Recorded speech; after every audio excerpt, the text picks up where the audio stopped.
the United States became the most powerful empire in history by claiming it never wanted an empire at all. The story begins not with conquest, but with a fear. When World War II ended, Europe lay broken. Cities smoldered. Empires collapsed. The British could no longer feed themselves. France was bankrupt. And the Soviet Union stood on the edge of Europe, victorious, hungry, and unchallenged. America looked at the ruins and saw an opportunity. It would not conquer through armies and flags. It would conquer through ideas, money, and fear. So while Britain and France lost their colonies, America quietly built something far more powerful. A hidden empire, invisible, global, and permanent. No king, no borders, no official claim, just influence, everywhere. But there was a problem. America could not admit it wanted power. Its founding myth rejected empire. So, it invented a different language. Where others conquered, America protected.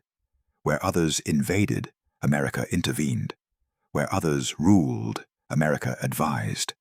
And in that illusion lies the greatest magic trick of modern history. Because while the world watched the end of old empires, a new one quietly rose. Not with legions, but with lawyers. Not with battleships, but with banks. Not with kings, but with corporations. This is the story of the empire that never admitted it existed, and how it won without winning a single war. It began with a signature, not a bullet. 1944, Bretton Woods. Delegates from 44 nations gathered in a quiet hotel in New Hampshire. The world thought it was about rebuilding. What they didn't see was the birth of a global order. America wrote the rules of world finance. The dollar became the center of gravity.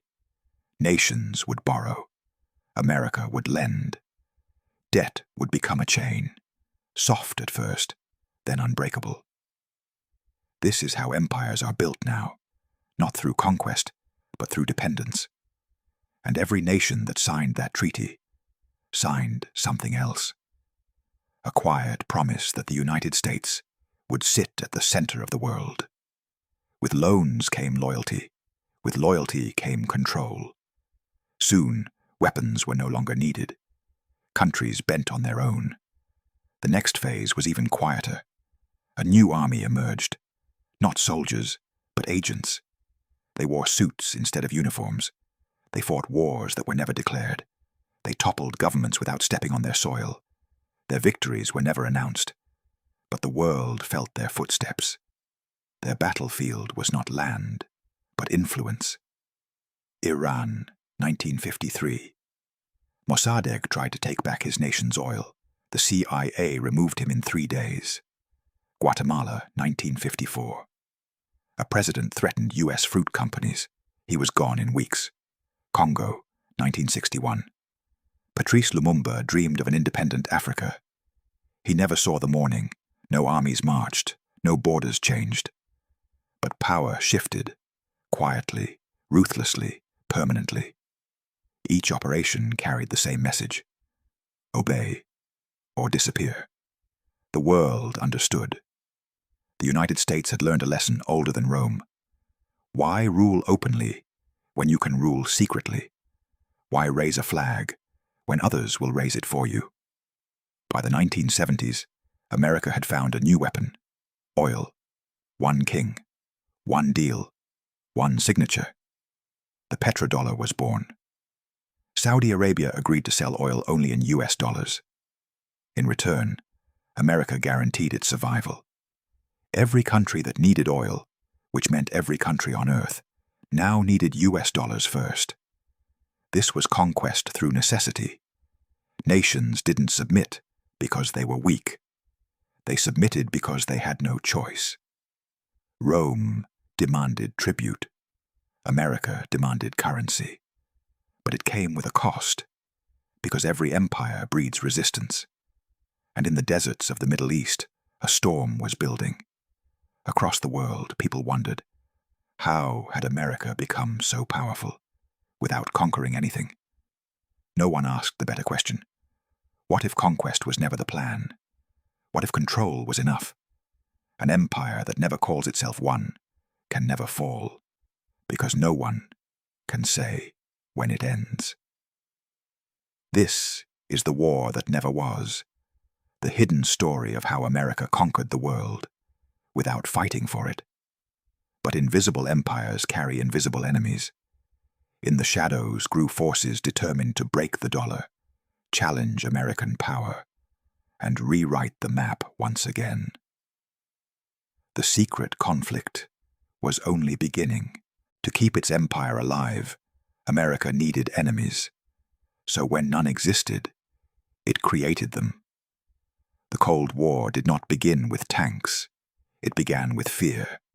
Fear that the Soviet Union would spread across the world. Fear that democracy would collapse. Fear that if America did not lead, someone else would. Fear became the first weapon of the new empire. It gave Washington the excuse it needed to act anywhere, anytime, without ever calling it conquest. The doctrine was simple. Anywhere communism rises, we strike. The strikes rarely looked like wars. They were whispers, covert hands, briefcases instead of bombs. And every time, the story repeated. A leader spoke of independence. A nation sought its own path. Washington heard the same word, threat. In the jungles of Vietnam, in the mountains of Afghanistan, in the streets of Chile, a silent hand moved pieces on a board that the world never realized was a game. Vietnam was never about Vietnam. It was a message to the world. Defy us, and we will burn the sky. 20 years, millions dead, nothing gained. Yet somehow, America came out stronger. How? Because while the world focused on the battlefield, America focused on the prize, the alliances, the bases, the contracts, the fear. Fear meant funding. Funding meant power. Power meant obedience. The war was never meant to be won. It was meant to be useful. A paradox. A failed war that expanded an empire. Then came Afghanistan. In the 1980s, the CIA armed men who lived in caves. They called them freedom fighters. They trained them. They funded them. They handed them weapons and sent them into the mountains to bleed the Soviet Union dry. And it worked. The Russians fled. Their empire crumbled. The Cold War ended. America won. But the victory carried a hidden cost. The birth of an enemy that would one day turn around and strike its creator. Once, they were assets. Later, they were terrorists. Today, they are ghosts. Another paradox. America won the war, but lost its peace. With no Soviet Union left, the world believed conflict would fade, but peace is poison to an empire built on fear. Without an enemy, budgets shrink, alliances break, influence dies. So the empire adapted again. It found new enemies, not nations but ideas. Terrorism, drugs, extremism, chaos. Each one vague, each one endless. Wars without borders, without timelines, without victory. Perfect wars. Because when a war cannot be won, it can never end. And when it never ends, neither does the power behind it. Another paradox. Permanent war creates permanent peace for those who profit from it. While the world stared at the Middle East, America focused on something far quieter. A new map. Not a map of land, but of influence. A ring of military bases began to encircle the earth. Germany, Japan, South Korea, the Philippines, Qatar, Kuwait, Diego Garcia. No empire in history ever stretched so far. Not Rome, not Britain. Yet America still insisted, we are not an empire. No flags, no borders, just bases. Bases that could strike anywhere on earth in hours. The world saw peace. America saw positioning. Every base was a silent fortress, waiting. The paradox was complete. An empire that expands without ever invading. But there was one nation that did not bend, a country that remembered humiliation, remembered its fallen empire, and slowly, silently rebuilt. China. The United States won the Cold War only to discover that the next challenger was already waiting, not with armies, but with factories. As America spread bases across the world, China spread influence across the markets, ports, loans, industrial chains. A new empire was rising, one built in the same image America created. It had learned from the master. And soon, the war for the world would no longer be fought in jungles or deserts, but in boardrooms and oceans and circuits. A war that would determine who truly ruled the century. But this time, America was not the only one playing the hidden game. America's greatest victories were not won on land, air, or sea, but in places where no soldiers march, no flags fly, and no blood is spilled. The world believed that when the Cold War ended, peace had finally returned. But the empire never stopped fighting. It simply changed the rules. There was a new battlefield now, one without borders. A war fought not with guns, but with signatures, not with conquest, but with contracts, and not with armies, but with companies. At the heart of this invisible war was a weapon more powerful than any bomb, the dollar. When America tied the world's trade, oil, and banking to its own currency, it achieved something no empire had ever done. It conquered the world without conquering anyone. Every nation needed dollars to trade, invest, and survive. So every nation was forced to play America's game. If a country obeyed, it prospered. If it disobeyed, it bled. A paradox. The dollar became a flag, and the world saluted. But influence is never enough. An empire must be everywhere, even when it is nowhere. So America built a shadow network, institutions with innocent names and imperial purpose. The International Monetary Fund, the World Bank, the WTO. They were presented as tools for development. But behind the curtain, they decided who would rise and who would fall. A loan was never just a loan. It was a leash. Nations desperate for aid signed away their ports, their factories, their oil, their future. The price of money was sovereignty. A leader who resisted was replaced. Peacefully, if possible. Violently, if necessary. Coups looked like revolutions. Revolutions looked like liberation. But always, the result benefited the same power. Another paradox. Freedom delivered through control. Then came the corporations. If the dollar was the flag, corporations were the legion. Google, Apple, Exxon, Boeing, Raytheon, BlackRock. These were the new conquerors, not marching with rifles, but operating with patents, algorithms, and supply chains. A country could ban American troops, but it could never ban American technology. A president could reject U.S. diplomacy, but he could not reject American money. Soft power, hard results. Hollywood shaped imagination. Silicon Valley shaped thought. Wall Street shaped survival. The empire had become invisible, yet everywhere. But the greatest invention was still to come. A weapon that needed no bullets. A battlefield with no borders. A war that never ended. The internet. It connected every nation, every home, every mind. An open world that America quietly controlled. The world saw tools. America saw entry points. Networks became pipelines. Data became power. Information became ammunition. With a single command, a country could be disconnected, disarmed, disabled. Within minutes, no invasion, no blood, no resistance. Another paradox, total control. Without force. But this new empire had a flaw, a mirror, a rival. China saw everything, learned everything, copied everything. And then, it built its own version, its own banks, its own currency routes, its own tech giants, its own digital fences, its own global network. Ports in Africa, mines in Latin America, factories across Asia, railroads through Europe. The Belt and Road Initiative was not a project. It was a conquest.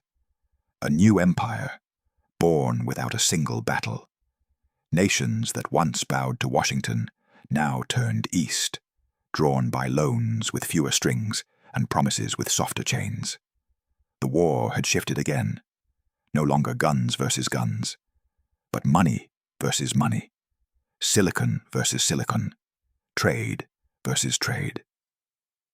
For the first time, America faced an enemy that did not fear it, because it had learned to fight like it. A paradox.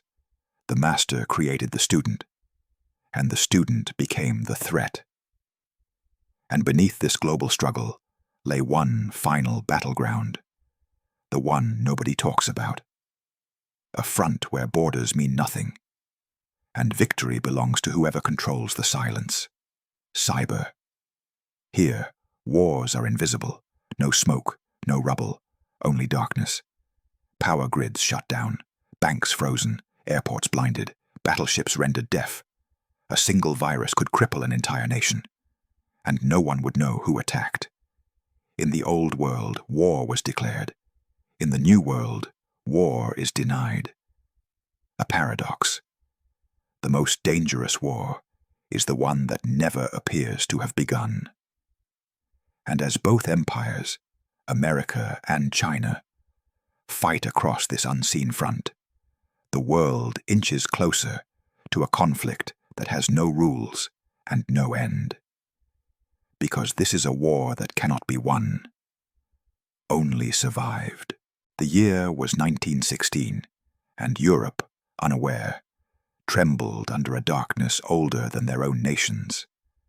Machine guns and trench mud stole the headlines, but in the shadows, a far older struggle was preparing to break. A war not for land, but for memory.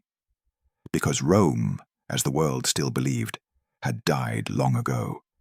Yet in hidden halls beneath Alexandria, in mountain vaults of Anatolia, and in monasteries guarded by silent oaths, Rome endured. And now, after nearly 15 centuries, it whispered again.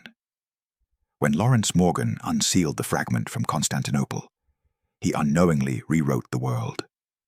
The manuscript revealed not myth, but policy, a centuries-old strategy known as the Silent Mandate. Rome had never intended to remain an empire of conquering armies, not after the Western fall. It had chosen a path more subtle, more patient, and infinitely more secure. Dominium mentis, rule of the mind. The new empire would not build monuments of marble, but of memory, faith, and knowledge. Its armies would wear no armor, only authority. Its generals would sit not on horseback, but on pulpits, thrones, and councils. And its capital was no longer Rome. According to the Silent Mandate, the imperial heart moved east, to a fortress of power that could survive politics, nations, and time itself. A state within a state. A sovereign power without borders. A civilization disguised as devotion. For centuries, it quietly guided kings, advised crusaders, and whispered across courts. And unlike the legions, it could never be destroyed, because it lived in the beliefs of men. Morgan realized that the Renaissance, the coronation of Charlemagne, the Crusades, the birth of universities, none of them were accidents. They were sparks, set deliberately by the keepers of the mandate to preserve the memory of Rome, until the world was ready to accept its hand again. But there was something even more unsettling. Rome's survival had not depended purely on faith or secrecy. It had developed a second spine, an invisible network scattered across the world. Archive stations, cipher monasteries, scholar garrisons, places where fragments of Roman governance, law, literature, and military design were preserved and updated, century after century. These were known as the custody houses. from Ireland's scriptoria to Syrian fortresses, from Ethiopian highlands to Spanish cathedrals. The mandate's guardians hid in plain sight, collecting knowledge, preserving records, and guiding rulers when necessary. Empires rose and fell under their distant gaze. The Ottomans, the Mamluks, the Mongols, the Normans. All were monitored, some quietly influenced, others neutralized. Their goal was never conquest, it was continuity. Rome had understood one truth above all: nations that fight die. Nations that learn live forever. As the Great War raged in muddy Europe, odd patterns emerged. Armies stalled at impossible moments. Treaties formed under strange persuasion. Leaders made decisions that contradicted strategy, yet benefited the mandate's timeline. In Istanbul, Vienna, and London, Morgan found evidence of subtle intervention. Anonymous advisors, coded correspondences, vast funds that entered and vanished without trace. Rome was not choosing winners or losers. It was choosing survivors, ensuring no single empire dominated, so that none could challenge the mandate's eventual return. Balance was its armor. History was its battlefield. In 1923, deep in the Alps, Morgan was offered a choice. A hooded custodian led him into a chamber where ancient symbols, equal parts Roman, Greek, and Christian, glowed faintly under lamplight.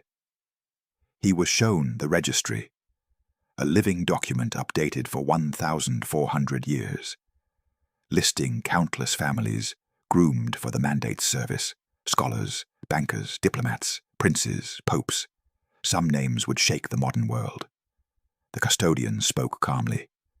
Rome does not rule by sword or senate now. It rules by presence, eternal and unseen, not above nations, but within them. Morgan asked the only question that mattered. Why reveal this to me? The answer chilled him. Because history is shifting. The age of kingdoms is ending. A new world order rises, one built on industry, science, and information. The mandate must adapt, or be lost.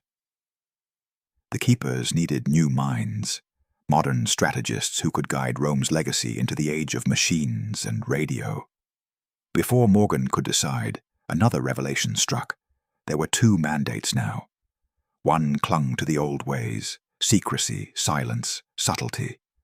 The other believed the time had come for Rome to rise openly again, not as an empire of one flag, but as a global authority. The war beneath the war had begun. Custodian versus custodian, mandate versus mandate, Rome versus Rome. Morgan understood. The Roman Empire had never died. But now, for the first time in centuries, it threatened to be reborn. What shape it would take, the world had yet to learn. And some say, we are still living through that struggle today, because the empire that hid for 1,500 years does not vanish without finishing what it began. Rome never fell. It simply waited.